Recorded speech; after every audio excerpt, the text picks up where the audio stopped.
জয় জনগণতান্ত্রিক বাংলাদেশ জিন্দাবাদ।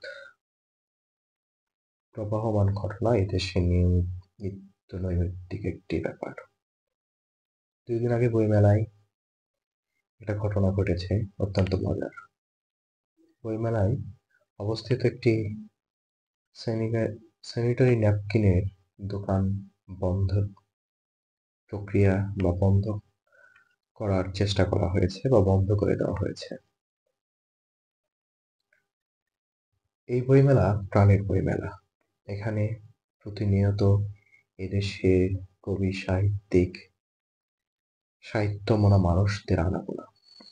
এখানে যারা নিয়মিত যায় বা এখানে যারা যাতায়াত করে বা এদের সাথে যাদের সম্পর্ক, তারা আমার মনে হয় এই দেশের সবচাইতেই নিতান্ত নিরীহ লোকজন।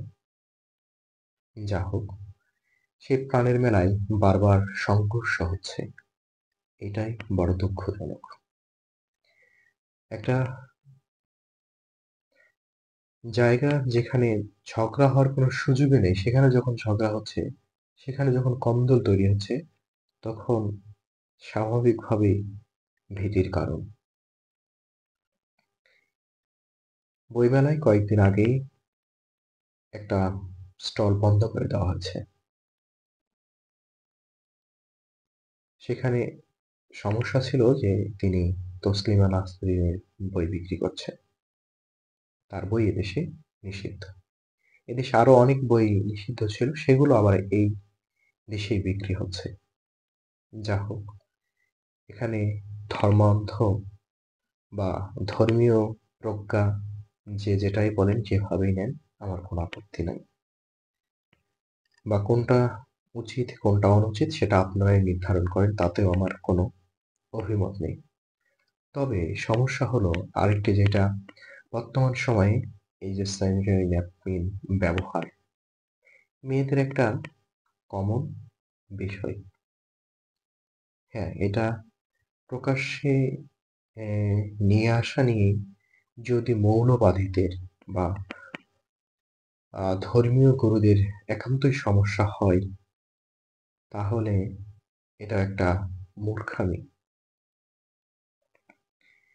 কারণ হলো, আহ আমরা আমাদের প্রজন্মের আগে একটা গল্প শুনতাম যে মানে এই মেয়েদের যে জরায়ু থেকে নিঃসৃত রক্তস্রাব, মেন্স বা যেটাই বলি না কেন, এটা মেয়েদের একটা পাপীর শাস্তি। তো এটাও কিন্তু মেয়েদেরকে হেয় প্রতিপন্ন করা হতো। আবার এমনও শুনেছি যে মানে ঋতুবতীকালীন কোনো সময় পুরুষরা তাদেরকে কাছে নিত না বা মিশত না। এটাও তাদেরকে অবহেলারই একটা সংজ্ঞা। অথচ রাসূল সাল্লাল্লাহু আলাইহি ওয়াসাল্লামের হাদিসে এসেছে যে আমি আহ, বিবি আয়েশার একই সাথে আহ, থাকছি বা একই চায়ের কাপে পানি খাচ্ছি বা একই বিছানায় শুয়েছি, সে সময় আমাদের হযরত আয়েশা রাদিয়াল্লাহু তাআলা আনহু ছিলেন ঋতুবতী। যা হোক, এই যে ধর্মীয় ব্যাপারগুলো, সেখানে একজন মহিলা প্রতি মাসিক যে উম রক্তস্রাবণে নিয়ম বা এটার মধ্যে দিয়ে যান, এটা লুকানোর সেইভাবে কিছু নেই। যেহেতু এটা একটা সৃষ্টিকর্তার নিয়ম। তো একটা মেলাতে অনেক মহিলা আসতে পারে, অনেক মেয়ে, অনেক যুবতী যারা আসে বা আসছে, তাদের বিভিন্ন সময় এটা প্রয়োজন হতে পারে। কারণ এটা একদম সৃষ্টি এবং স্রষ্টা প্রদত্ত, যেটার কোনো আ পিরিয়ডিক্যাল টাইম আছে, কিন্তু ফিক্সড না যে এটা এই মুহূর্তেই হবে। তো এটা আ বিক্রিতে যদি মৌলবাদের সমস্যা হয়, তাহলে এটা একটা অত্যন্ত দুঃখজনক ব্যাপার। এবং অনেকেই এটা নিয়ে মতামত প্রকাশ করছে যে বর্তমান হুজুরেরা মনে হয় এখনো তাদের মিসেসদের এটা পড়ান না, এবং তারা সেটা নিজেরাই আহ, লেহ চুস্য বিভিন্নভাবে এটাকে পরিষ্কার করে রাখেন। তো যাই হোক, এই যে মানুষের প্রতি মানুষের যে ঘৃণা বা অপবাদ। তো আপনি একজনকে হেয় প্রতিপন্ন করতে চাইলে বা আপনি একজনকে ছোট করতে চাইলে আপনিও কিন্তু কোনো না কোনোভাবে ছোট হবেন। যেখানে আপনি মেয়েদের এইটাকে হেয়ভাবে বা তাদেরকে ছোট করে দেখার চেষ্টা করছেন, তখনই সেটার ফিডব্যাক দিচ্ছে যে মৌলবীরা এটা হয়তো তারা এখনো তাদের মিসেসদের কিনে ব্যবহার করান না। দেখেন এখন কথাটা কেমন হলো? এখানে ধর্মীয় এবং মৌলবী ২ টা মানুষদেরই এখন কতটা অপমান করা হলো। তো আমরা চাইবো বা বিশেষ করে আমি চাইবো যারা মুসলমান তারা একটু গোঁড়ামি থেকে বের হয়ে আসুন।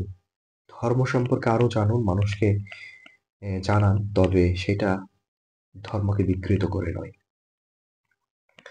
বিশেষ করে এই মহিলাদের যে ঋতুস্রাব, মেন্স বা মাসিক পিরিয়ড যেটা হোক এটাতে এত গোমরামি করার কিছু নেই।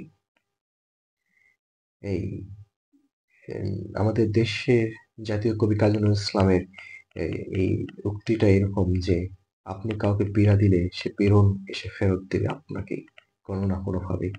তো এ বইমেলায় আপনারা বারবার আঘাত করতে যাবেন না। এক, যারা মৌলবাদে আছে যারা এদেশে স্বাধীনতাই পছন্দ করেন না। তারা এই দেশে এই বাংলাদেশের স্বাধীনতা উপভোগ করতে চাচ্ছেন। যাই হোক করেন সমস্যা নেই। ক্ষমতায় আসেন, এদেশে ইসলাম প্রতিষ্ঠা করেন, তাতেও কোনো আপত্তি নেই। তবে সেটা কারো যেন জবরদস্তি না হয়। ইসলামে কারো উপর জোর করা একেবারেই নিষিদ্ধ, কঠোরভাবে। আপনারা যারা ইসলাম প্রতিষ্ঠা করতে যাচ্ছেন এই দেশে, আল্লাহর ইসলাম আল্লাহর প্রদত্ত দ্বীন ইসলাম এইভাবে প্রতিষ্ঠিত করার কোনো মানে হয় না। তিনি এইভাবে এই ভূখণ্ডে ইসলাম প্রতিষ্ঠার জন্য আপনাদেরকে কোনো দায়িত্ব প্রদান করেননি।